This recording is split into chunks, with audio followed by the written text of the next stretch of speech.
అధ్యాయములో మనం చూసినప్పుడు, ఈ 2వ అధ్యాయము మొదటి అధ్యాయాన్ని మనం చూసినప్పుడు క్రీస్తు ప్రభు వారి యొక్క జననము గురించి విషయాలు వ్రాయబడుతుంటున్నాయి.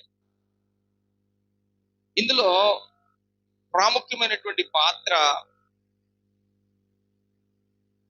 యేసుక్రీస్తు ప్రభు వారు ఈ భూమి మీద జన్మించడానికి అక్కడ ప్రాముఖ్యమైనటువంటి పాత్రను వహించడానికి దేవుడు ఎన్నుకొని ఏర్పరచుకున్నటువంటి అక్కడ ఆ విషయాలను మనం గమనిద్దాం. అందులో ప్రముఖులుగా కనపడుతున్న వ్యక్తి ఎవరు? మొట్టమొదటిగా మరియా. ఎవరమ్మా? మరియా. అంటే ఈ మరియ కొరకు అదే ప్రకారంగా ప్రధానము చేయబడినటువంటి విషయంగా చూస్తే అక్కడ యోసేపు కొరకు ఈ 2 విషయాలను ఒక్కసారి ధ్యానం చేసి మనం అందులో ఉన్నటువంటి పాఠాలు నేర్చుకుని మనం ముగించుకుందాం. అతి తక్కువ సమయంలోనే ఈ రోజు త్వరగానే ముగించడం జరుగుతుంది. ప్రతి వారం అనుకుంటున్న మాట కానీ అలాగే కొనసాగుతుంది. దేవుని యొక్క కృప.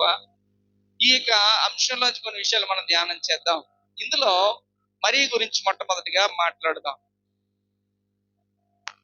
లూకాసు వార్త మొదటి అధ్యాయము. ఈ లూకాసు వార్త మొదటి అధ్యాయంలో 32, 31, 32 వచనాల నుంచి చదువుతాం. ఇదిగో, నీవు గర్భము ధరించి కుమారుని కని ఆయనకు యేసు అను పేరు పెట్టుదువు. ఆయన గొప్పవాడై సర్వోన్నతుని కుమారుడు అనబడును. ప్రభువైన దేవుడు ఆయన తండ్రి అయిన దావీదు సింహాసనమును ఆయనకిచ్చును. ఆయన యాకోబు వంశస్థులను యుగయుగములు ఏలును. ఆయన రాజ్యము అంతము లేనిదై ఉండునని ఆమెతో చెప్పాను. ఇక్కడ ప్రకటింపబడుతున్న మాట చూడండి. ఆ మాటలో దూత చెప్తుందట, మరియా భయపడకము అని చెప్పి ఆ దూత మరియతో మాట్లాడుతుంది. ఇక్కడ మరియా అప్పటికి వివాహం అయిందా?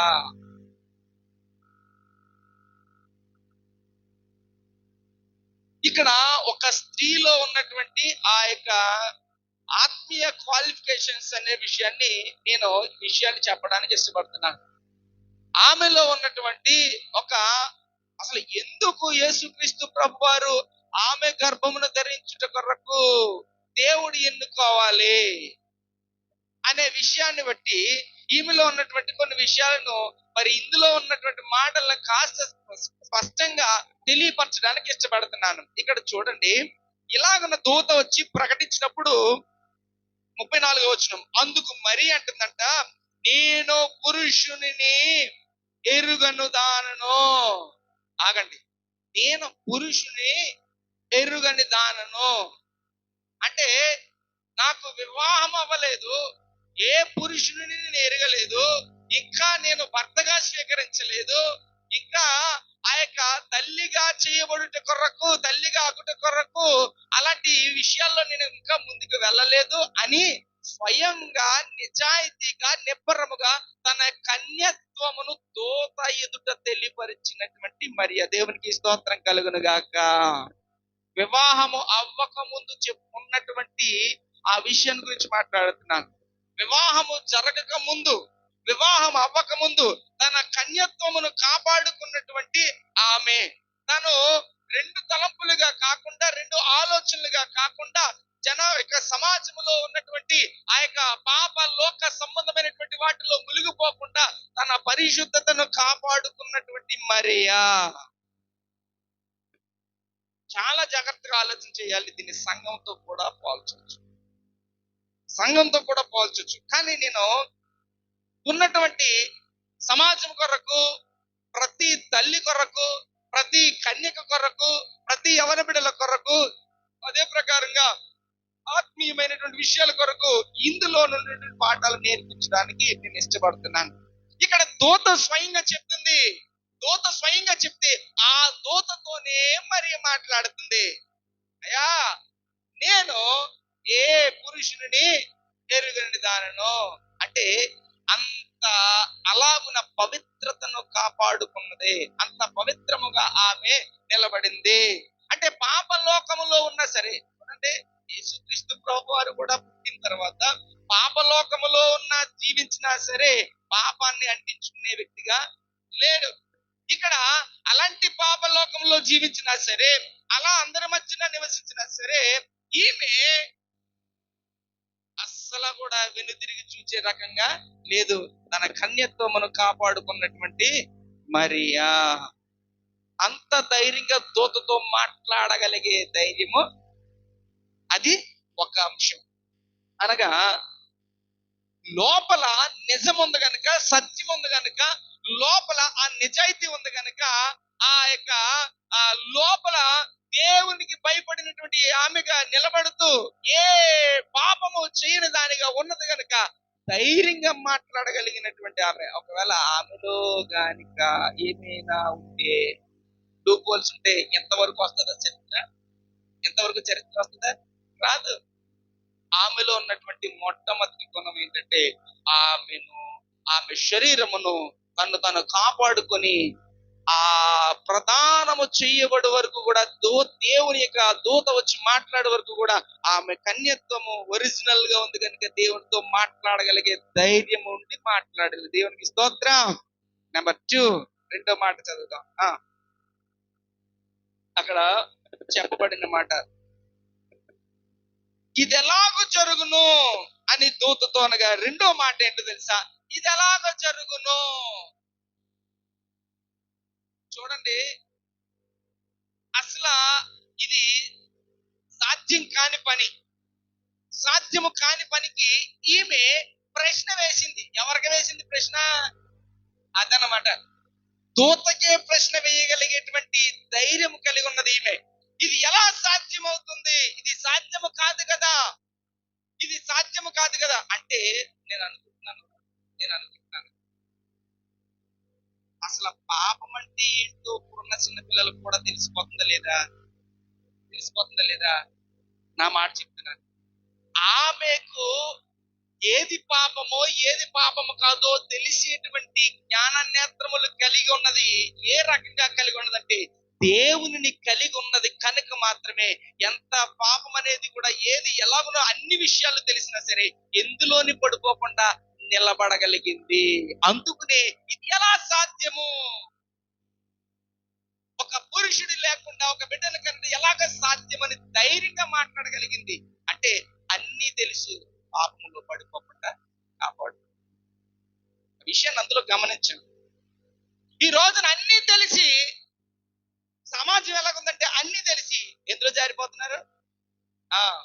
మిర్చి ఫంక్షన్ కి వాక్యం చెప్పినప్పుడు బలమైన ఆహారము ఎవరికే? వారికే తగును. బలమైన ఆహారము వారికే తగునని ఏప్రిల్ రాసిన పత్రికలో మాటని చెప్తూ ఉంటాం. ఎందుకు? వారు మెచ్యూర్ అంటే పరిపక్వత చెందిన వారు, వారి ఆలోచనలు మారుతాయి, వారి తలంపులు మారుతాయి. అందుచేత వారు ఎప్పటి వరకును వివాహమయ్యే వరకు తను కాపాడుకుంటూ తల్లిదండ్రులకు, సమాజములకు, సంఘములకు పేరు తెచ్చి బిడ్డలుగా ఉండాలని అప్పుడు చెప్తా ఉంటారు. ఎందుకు అనంటే, వారికే బలమైన ఆహారం ఈ వాక్యం అందించాలి. ఇందులో జారిపోకుండా, పడిపోకుండా, లోకమనే పాపంలో పడిపోకుండా నిలబడాలి అని అప్పుడు వాక్యం చెప్తాడు. కానీ ఈమె సంగతి చూడండి, అసలు ఇది ఎలా అన్ని తెలుసు, కానీ ఎందులోని జారిపోకుండా నిలబడిన కన్యకైన మరియా. రైట్, అక్కడితో కాదు, ఇంకా ముందుకు వెళ్దాం. పేజీ తిప్పండి, చదవండి. అందుకు మరియా, 38వ వచనం, అందుకు మరియా, ఇదిగో ప్రభు దాసురాలును, నీ మాట చెప్పున నాకు జరుగును గాక అనెను. చూడండి, అక్కడ మాట చూడండి. మళ్ళీ అక్కడేమన్నది? నీ దాసురాలును నీ మాట చెప్పున నాకు జరుగును గాక. అది తప్ప ఒప్ప నాకు అనవసరం. ప్రభువా, నేను నీ మీదే ఆధారపడ్డాను, నీవే నాకు నమ్మకం. నీవు చెప్పిన మాటే వేదము, నీవు చెప్పిన మాటే సత్యము, నీవు చెప్పిన మాట నా విషయంలో నువ్వు ఎలా పెడితే అలాగనే జరగనివ్వు అని అంగీకరించి ఆయనకు సబ్మిట్ చేసుకున్నటువంటి మరియ. దేవునికి స్తోత్రం కలుగును గాక. ఈ లక్షణాలు ఒకవేళ ఎవరిలోన్నా లేకపోతే, ఇలాంటి లక్షణాలు ఈమె కలిగి ఉన్నటువంటి లక్షణాలు ఎవరిలోన్నా లేకపోతే, ఈమెలో ఉన్నటువంటి లక్షణాల ద్వారా ఆమెకు కలిగింది ఏంటో దాన్ని బట్టి మనం నేర్చుకుందాం. ఆ ప్రకారంగా ఇక్కడ ప్రభు ఏమైతే దూత అక్కడ ప్రకటించిందో ఆ ప్రకటించిన మాటకి తను చెప్పడమే కాకుండా నీ మాట చొప్పునే జరగని. ఈ రోజు ఇంత వాక్యం ప్రకటించిన ప్రభువా, ఈ రోజు నీ వాక్యం ద్వారా నాతో మాట్లాడావు, నీ వాక్య ప్రకారంగానే నా జీవితంలో జరగని అనేవారు ఉన్నారా? నా సొంతం, నా ఇష్టం, నేను ఏది రైట్ అంటే అది రైట్, ఏది రాంగ్ అంటే అది రాంగ్ అనేటువంటి ఈ స్త్రీ రాజకీయం చేసే వాళ్ళు ఉన్నారు. మళ్ళీ చెప్తున్నాను, పురుషుల మీద కూడా స్త్రీ యొక్క అజామెత్ చేసే వాళ్ళు ఉన్నారు. పురుషుని మీద కూడా స్త్రీ యొక్క ఏంటిది బలమైనటువంటి మాట ఇసిరేవారు కూడా ఉన్నారు. వాళ్ళ రాజకీయం చేసే వాళ్ళు ఉన్నారు. చెప్తున్నాను, ఈ మాట రైట్ కాదు, ప్రభు మాట రైట్ అని నువ్వు అంగీకరించాలి.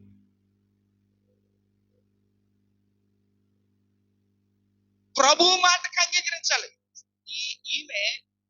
ఈమె దేవునికి లోబడిన వ్యక్తిగా, దేవునికి విధేయత చూపించినటువంటి కన్యకడి స్త్రీగా, ఏమంటే ఒక మాట, అసలు కన్యకగా ఉన్నటువంటి ఈమె ఎంత రెబలుగా ఉండాలి? ఇప్పుడు ఉన్నటువంటి కన్యకలు ఎంత రెబలుగా లేరు?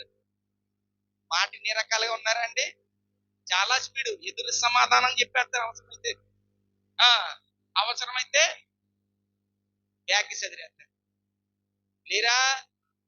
ఈమె ఎవరికి లోబడిందంటే దేవునికి లోబడింది. మాట చెప్పినప్పుడు ఎందుకు ఇందులో క్వాలిటీస్ తెలుపుకుంటున్నామనంటే, అసలు ఎందుకు పర్టికులర్ గా మరి అనే ఎన్నుకోవాలి? అది నా ప్రశ్న. ఈమెలో ఉన్న క్వాలిటీస్ ఏమున్నాయి అని చూస్తే, ఆమె కన్యత్వమును కాపాడుకున్నదే, నిర్భయముగా అన్ని విషయాలు, పాపం అంటే ఏంటో తెలిసినా కానీ ఆ పాపము నుంచి కాపాడుకుంటూ దేవుని దూత దగ్గరే ధైర్యంగా మాట్లాడగలిగింది. తర్వాత ప్రభు మాటకి ఏం చేసిందంట? నీ యొక్క మాట చెప్పునే జరగని. ఎందుకు? నన్ను నేను నీకు అప్పగించుకుంటున్నాను, నీ మాట చెప్పున మాత్రమే జరగని. ఎవరి సంగతి నాకు అనవసరం, ఎవరు ఏమనుకుంటారో నాకు అనవసరం, ఎవరు ఎలా మాట్లాడతారో నాకు అనవసరం. అదంతా కాదు, నువ్వు ఎలా చేస్తే అదే, ఏది రైట్ అంటే అదే ప్రభు ఆయనకి సమర్పించుకుంది. అలాంటి సమర్పించుకున్నటువంటి కన్యకులు, సమర్పించుకున్న స్త్రీలుగా ఉండగలుగుతున్నామా? నీ ఓన్, నీ సొంతం, నీ మాట నీదే అన్నట్లుగా ఉంటున్నారు. కానీ ప్రభు ఏ కార్యం చేయబోతాడో, నువ్వు ఏ కార్యం చేసినా, ప్రభువా నీకు నేను అర్పించుకుంటున్నాను, నువ్వు చెయ్యి అన్న విధంగా ఒక మరియ ఆ లక్షణం కలిగిన విధంగా ఉండగలుగుతున్నామా? ఆ ప్రశ్న ప్రశ్నించుకోవాలి ప్రతి ఒక్కరు కూడా ప్రశ్నించుకోవాలి. స్త్రీల గురించి మాట్లాడుతున్నాను, సంఘం గురించి మాట్లాడుతున్నాను, పురుషుల గురించి మాట్లాడినప్పుడు పురుషుల గురించి కూడా చెప్తాను. అందులో ఎవరున్నారు? యోసేపు ఉన్నాడు. యోసేపు గురించి కూడా మాట్లాడు. అయితే ఈ మాట నేను చెప్పి నేను త్వరగా ముగిస్తాను. చూడండి, ఇక్కడ ఈ మాట చెప్పున నాకు జరగనిమ్ము అని అన్నాడు. అయితే ఇప్పుడు జరగనిమ్మన్నది రైతే మరి చెప్పేసింది. ఈ దూత మరియకి చెప్పేటప్పుడు ఒక పేరును ప్రస్తావించి మాట్లాడింది. అది ఎవరో చెప్పగలరా? ఎవరమ్మా? ఎలిజబెత్ గురించి మాట్లాడింది. దూత మరియతో చెప్తుంది. వాక్యాన్ని చాలా శ్రద్ధగా వినాలి, తప్పిపోవద్దు. ఈ వాక్యాన్ని చాలా శ్రద్ధగా వినాలి. దూత మరియతో మాట్లాడుతున్నప్పుడు ఇంకొక వ్యక్తి గురించి చెప్పింది. ఎవరామె? ఎలిజబెత్ గురించి చెప్పింది. పేజీ ఇలా పక్కకి తిప్పితే కింద ఉంది చూడండి, 36వ వచనం. మరియు నీ బంధువురాలు ఎలిజబెత్తునకు కూడా తన వృద్ధాప్యమందు ఒక కుమారుని గర్భము ధరించి ఉన్నది. గొట్రాలనబడిన ఈమె ఇది 6వ మాసము. అంటే ఈ మరియ దగ్గర ఎవరి కోసం చెప్పింది? నేను మీ దగ్గర వస్తున్న ప్రశ్న అడుగుతాను, అవసరం. ఈ మరియ దగ్గర ఎవరి కోసం చెప్పింది? ఎలిజబెత్ గురించి చెప్పింది. ఎలిజబెత్ ఎవరు? ఈ ఎలిజబెత్ అట్ట జాగ్రత్తగా వినండి. ఆ పక్కనే 1వ అధ్యాయంలోనే జకర్యా, ఎలిజబెత్ వీరిద్దరు భార్య భర్తలో 1వ అధ్యాయము 7వ వచనం చదవండి. ఎలిజబెత్ గొడ్రాలైనందున వారికి పిల్లలు లేకపోయి మరియు వారిద్దరు బహుకాలము గడిచిన వృద్ధులు. అదనమాట ముసలోళ్ళు. దాని అర్థం పాత నిబంధన గ్రంథంలో వృద్ధులు ఎవరు? అబ్రాము, శారా. ఈ కొత్త నిబంధనలోకి వచ్చేటప్పటికి వృద్ధులు ఎవరు? జకర్యా, ఎలిజబెత్. ఈ జకర్యా, ఎలిజబెత్ గురించి నేను మాట్లాడినప్పుడు వీరిద్దరు వృద్ధాప్యాలు ఉన్నారు, ముసలోళ్ళు, పిల్లలు లేరు. అంత ముసలితనం వచ్చినా సరే పిల్లలు లేరు. కానీ వీరి కోసం, ఈ ఎలిజబెత్ కోసం ఎక్కడ చెప్పింది? మరియ దగ్గర దూత చెప్పింది, అమ్మా మరియా, ఇప్పుడు ఆమె 6వ నెల, ఇప్పుడు ఆమెకి 6వ నెల అని చెప్పిన వెంటనే ఓ అవునా అని విని ఏం చేసింది తెలుసా? వినేసి నోరు మూసి ఊరుకోలేదు. మరియలో ఉన్న లక్షణం, వినేసి నోరు మూసి ఊరుకోలేదు. ఆ మాట, ఆ యొక్క ఫలింపు చూడాలి అనే ఆనందంతో పేజీల పక్కన చెప్పండి. 39 వచనం. ఆ దినముల యందు మరియ లేచి యూదా ప్రదేశములోనికి కొండ సీమలలోనున్న ఒక ఊరికి త్వరగా వెళ్లి జకర్యా ఇంటిలో ప్రవేశించి ఎలిజబెత్కు వందనము చేసెను. ఎలిజబెత్ మరియ యొక్క వందన వచనములు వినగానే ఆమె గర్భములో శిశువు గంతులు. అర్థమైందా తల్లి? ఒక ప్రవచనం విన్న తర్వాత ఆ ప్రవచనమును చూడటానికి ఆశపడిందండి మరియా. టోటల్ గా చెప్తున్నాను, మరియా ఫుల్ఫిల్డ్ గా దేవుని మీద అనుకుని దేవుని చేత నడిపింపబడుతున్న మరియా. దేవునికి మహిమ కలుగును గాక. అసలు ఇంత ఆధిక్యత ఎందుకు వచ్చింది? ఇంత ఆధిక్యత ఎందుకు వచ్చిందంటే ఆమెలో ఉన్న లక్షణాలు, గుణాలు, ఆమెలో ఉన్నటువంటి ఆ యొక్క తత్వము, ఆమె కలిగి ఉన్నటువంటి, ఆమె నేర్చుకున్నటువంటి, ఆమె వెంబడించినటువంటి విధానాన్ని చూస్తేనట. అందుకనే ఈమె దయాప్రాప్తురాలు. పేజీ తిప్పండి. దయాప్రాప్తురాలు. 28వ వచనం. ఆ దూత లోపలికి వచ్చి ఆమెను చూచి దయాప్రాప్తురాలా. అర్థమైందా? నీ దగ్గరికి వచ్చిందా ఎప్పుడన్నా దూత? నీ దగ్గరికి ఎప్పుడన్నా ఏ దూత అన్నా వచ్చిందా? నిన్ను దర్శించిందా? ఏ దూత అన్నా వచ్చి అసలు ఎప్పుడన్నా దర్శించి నిన్ను లేవనెత్తినట్టు గాని, నిన్ను దర్శించినట్టు గాని, నిన్ను తాకినట్టు గాని, నిన్ను బలపరిచినట్టు గాని ఎప్పుడైనా ఏ దూత అన్నా వచ్చిందా అంటే దూతలు రావు, దయ్యాలు వస్తాయి. దూతలు రాలేదండి అయ్యారు. దయ్యాలు వచ్చి అలబెట్టినాయండి, దయ్యాలు వచ్చి ఊపేసినాయండి, దయ్యాలు పైకి తేలగొట్టినాయండి. దూత వచ్చి నిన్ను దర్శించిందా? ఒక్క దూత వచ్చేనా నిన్ను ఇప్పటి ఆత్మీయ జీవితం లైఫ్ లో నిన్ను ఒక్క దూత వచ్చి నిన్ను దర్శించిందా? ఇక్కడ దూత వచ్చి చెప్తాడు, దయాప్రాప్తురాలా. కన్యకగా ఉన్న ఈమెతో చెప్తున్నట్టు దయాప్రాప్తురాలా. అక్కడ అయిపోలేదే, కిందకి రండి. 30వ వచనం. దూత అంటున్నట, మరియా భయపడకుము, నీవు దేవుని వలన నీవు కృప పొందావు. అబ్బబ్బబ్బా, ఏం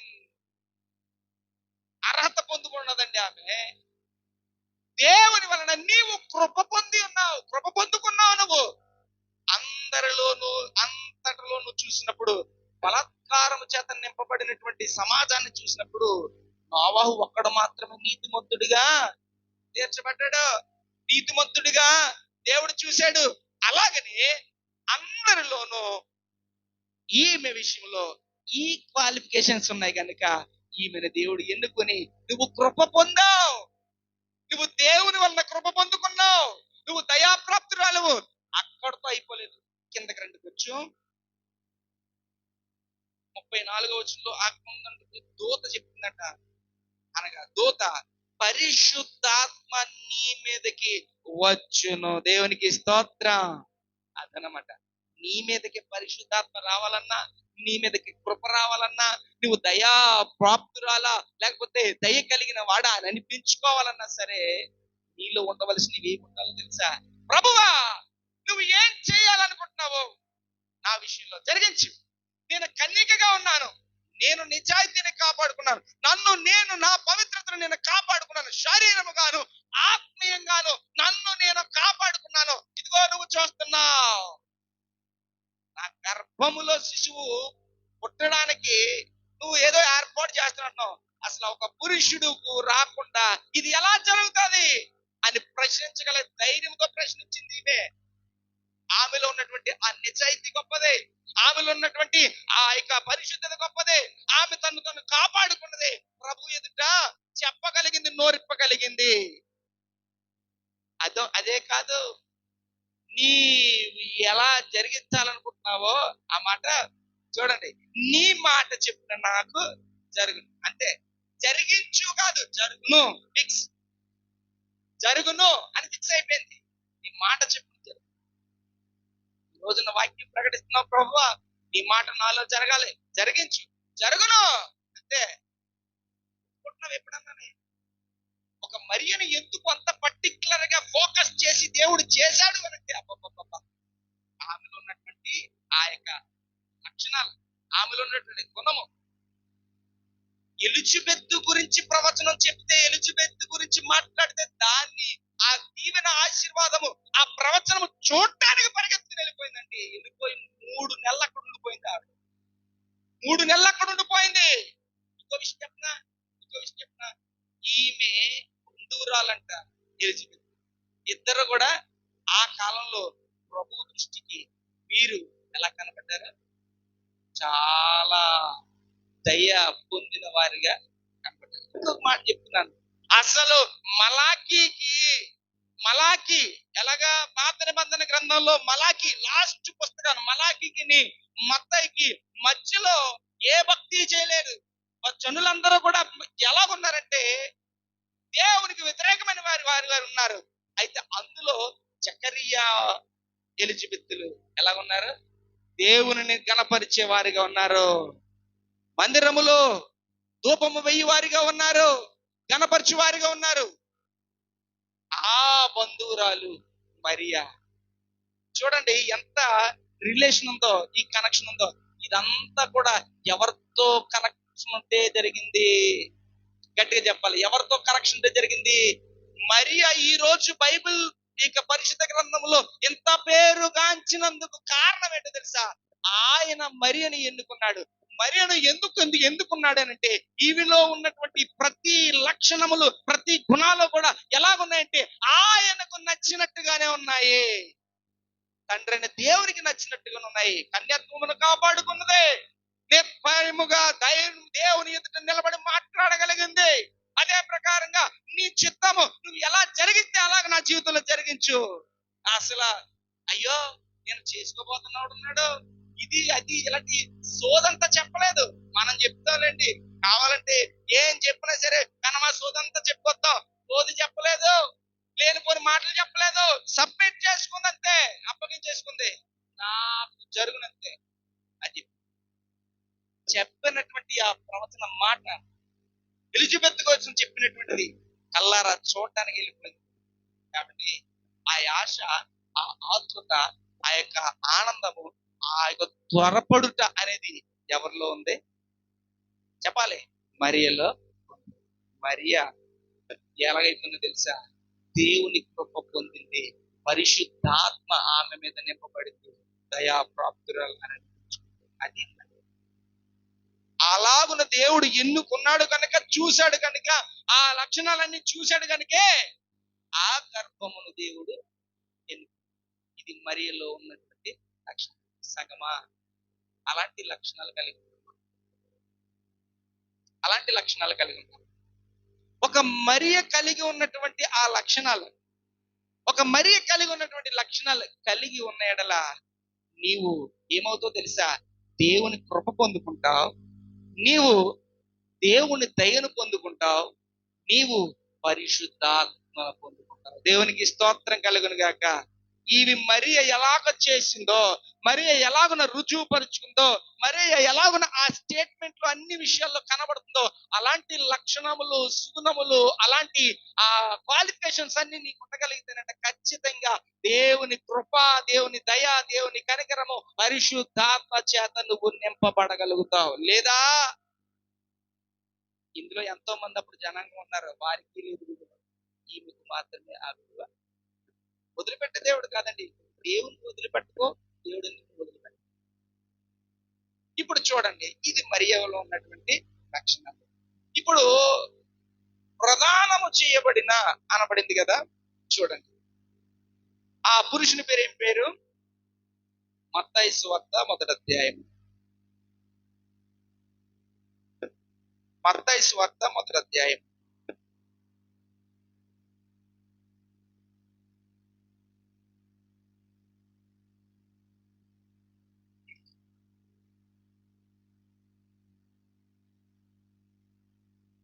మొదటి అధ్యాయం 18వ వచనం చదువుదాం. యేసుక్రీస్తు జననం ఎదురనగా ఆయన తల్లి అయిన మరియ యోసేపునకు ప్రదానము చేయబడిన తర్వాత వారేకము కాక మునుపు ఆమె పరిశుద్ధాత్మ వలన గర్భవతిగా నుండెను. ఆమె భర్త అయిన యోసేపు నీతిమంతుడై ఉండి ఆమెను అవమానపరచునల్లక రహస్యముగా ఆమెను విడనాడ ఉద్దేశించెను. అతడు ఈ సంగతులను గూర్చి ఆలోచించుచుండగా, ఆగండి, ఫస్ట్ ఆఫ్ ఆల్ ఈ విషయం చాలా జాగ్రత్తగా గమనించాలి. చాలా మంది వారి యొక్క బిడ్డల కొరకు, వారి కుమార్తెల కొరకు ప్రార్థన చేస్తారు. మంచి భర్త రావాలి, చేయలే ప్రార్థన అమ్మా. వాళ్ళకి మంచి భవిష్యత్తు కావాలి, అడిగిందల్లా కొనిచ్చేసే భర్త కావాలి, అందంగా పైన నా కుమార్తెను పైన పెట్టి చూసుకునేటువంటి భర్త రావాలి. అలాంటి భర్తే కావాలి. అలాంటి పెళ్లి కుమారుడిగా అలాంటి వాడే రావాలి అని కోరుకుంటారా, కోరుకోరండి? మీరు ఎవరు కోరుకోలేదా? కోరుకోలేదంటే ఎలాగొచ్చారు? కోరుకోరమ్మా. వారి బిడ్డల భవిష్యత్తుల కొరకు ఏం చెప్తారంటే ఇలాగ ఉండాలని కోరుకుంటారు. కానీ చేసుకున్న తర్వాత ఎలాగైపోతుంది? కొన్ని జీవితాలు తారుమారు అయిపోతాయి. అలా ఉంటారు, ఇలాగైపోతుంది. తారుమారులు అయిపోయే జీవితాలు లేవండి, పరిస్థితి లేవా? అబ్బో ఇంత కట్నం ఇచ్చే మేము చేసాము, ఇదిగో ఇలాగైపోతుంది అన్నవారు లేరండి. చాలా తాగడు, సిగరెట్ కాల్చుతాను అనుకున్నాం, మొత్తాన్ని కూడేస్తాడు అన్నవారు లేరండి. పరిస్థితి అండి. అబ్బాయి ఇప్పుడు చివరికి గ్యాస్ కొడత కూడా తాగట్టు చేసేది, గ్యాస్ స్టవ్ కూడా తాగట్టు చేస్తారు. ఇలాగ అమ్మగారింటికి వెళ్ళొస్తే సార్ ఇక్కడ మొత్తం అత్తారింటికి ఏమంటుంది ఖాళీ అయిపోతుంది. కారణం ఏంటంటే పరిస్థితులు అప్పుడు అలాగా స్టేజ్ మీద మళ్ళీ మరి మా కనగానే ఎలా కనగానే స్టేజీలకి లక్షలు ఖర్చు పెట్టి చేసి తల్లిదండ్రులు ఈ బిడ్డలకి ఎంతో ఘనంగా చేయాలని వాళ్ళు అంతా అలా చేస్తే చివరికి ఇంత ఘనంగా చేసిన పరిస్థితులు పాడైపోయి లేవండి. బిడ్డల భవిష్యత్తులే కాదు, ఇప్పుడు ఉన్న వాళ్ళు కొంతమంది పరిస్థితులు కూడా అలా లేవా చెప్తున్నాను. ఇక్కడ మరియకి భర్తగా అక్కడ యోసేపు కనబడుతున్నాడు. యోసేపుకి పోయి మరియ ప్రదానం చేయబడింది. ఆగండి, అసలు యోసేపులో ఉన్న క్వాలిఫికేషన్స్ ఏంటి? యోసేపులో ఉన్న క్వాలిఫికేషన్స్ ఏంటి? ఒకసారి ఆలోచన చేయండి. యోసేపులో ఉన్న క్వాలిఫికేషన్స్ అక్కడ క్లియర్ గా రాయబడింది. ఫస్ట్ పదం అదే.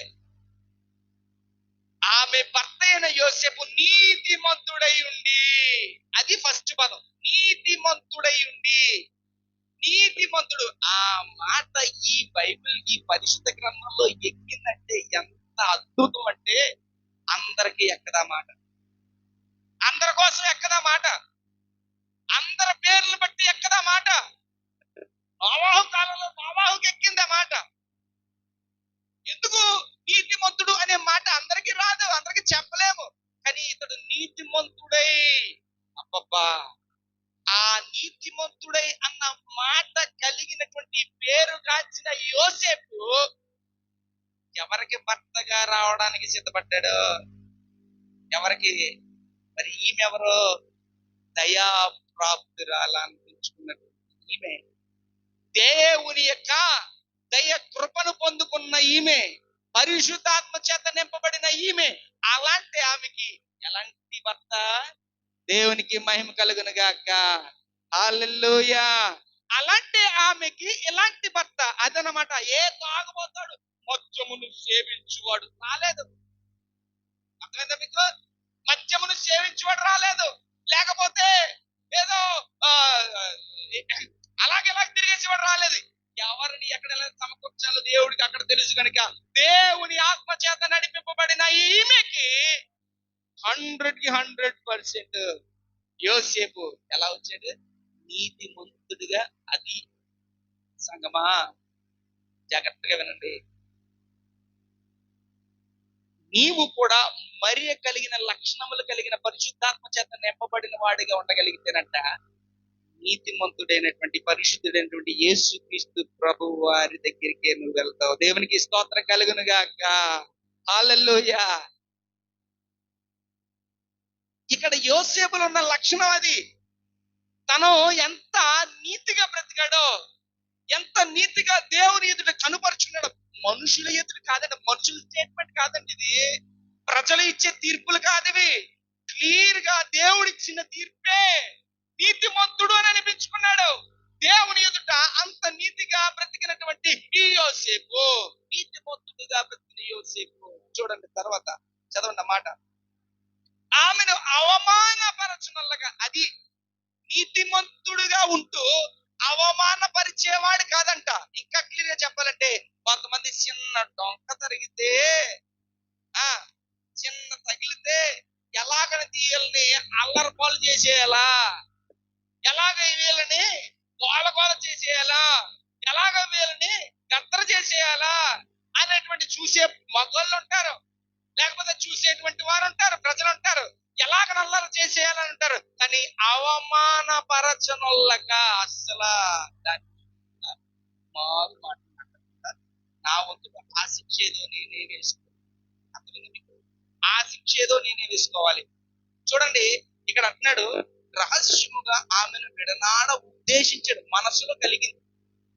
ఆ శిక్ష నేనే వేసుకుంటాను, ఆ బాధ్యత నేనే పడతాను, ప్రదానం చేయబడింది నా బాధ్యత నేనే పడతాను, రహస్యముగా విడనాల ఉద్దేశించాడు అని మనసులో వాటి కొరకు ఆలోచన కలిగింద తప్ప తన కొరకు తాను శిక్షించుకుంటాడు.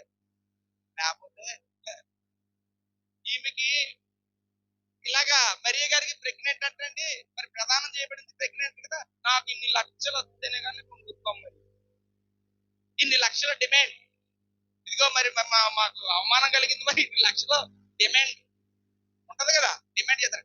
అలాంటి డిమాండ్ కూడా కాకుండా తన్ను తాను ఏం చేసుకున్నాడంటే అణుచుకున్న వాడిగా ఉన్నాడు. దేవునికి స్తోత్రం. అణుచుకున్న వాడిగా ఉన్నాడు. తన్ను తాను మొట్టమొదటి స్టెప్ లో తన్ను తాను శిక్షించుకుంటూ దిగమింగుకుంటూ అణుచుకున్న వాడిగా ఉంటూ తనలో ఆలోచన కలిగి ఉన్నాడు తప్ప బయట పెట్టలేదు. మళ్ళీ చెప్తున్నాడు, బయట పెట్టలేదు, ఆలోచన కలిగి ఉన్నాడు. చదవండి అన్నమాట.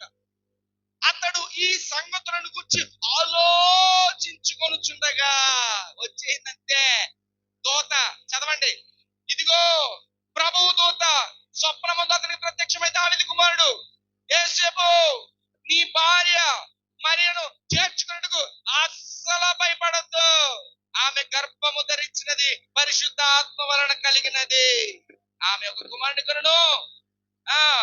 కిందకు వచ్చింది అలాగా, యేసు అను పేరు పెట్టెదవనెను. అర్థమైందండి? పరిశుద్ధాత్మ ద్వారా గర్భము ధరించింది తప్ప. ఆగండి, యోసేపులో ఉన్న లక్షణాల గురించి చెప్తున్నాను. మొట్టమొదటిగా నీతిమంతుడు అని అనిపించుకున్నాడు. రెండవది, ఎవరిని కూడా ఎలాంటి అవమానపరిచేటువంటి లక్షణము కూడా కాదు, అందరినీ కూడా మంచిగా చూసేటువంటి కళ్ళు, మంచిగా చూసేటువంటి మనసు కలిగిన వాడు. తరువాత ప్రదానము చేయబడిన తర్వాత ఎలాంటి పరిస్థితి అయ్యో అని తనలో తాను కుమిలిపోయేవాడు తప్ప ఎదుటి వారి మీద నింద మోపేవాడిగా లేడు యోసేపు. తర్వాత ఏంటో తెలుసా, అలాంటి మనసు కలిగిన వాడిని ఇలాంటి ఆత్మచేత నింపబడినటువంటి మరియకు దేవుడు ఇలాగ టైప్ చేశాడు.